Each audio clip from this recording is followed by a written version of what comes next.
Which among the following is not a function of the skeletal system?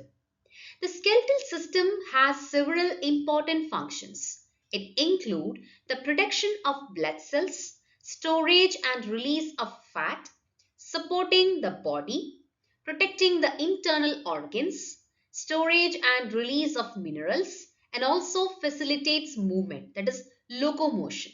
So here we could deselect option A, locomotion, B, production of erythrocytes, that is the red blood cells, as well as C, storage of minerals. So that means the correct answer is option D, production of body heat.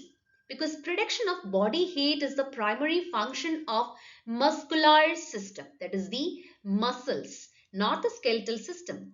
Muscles generate heat during contraction, which helps maintain body temperature. So the correct answer is option D.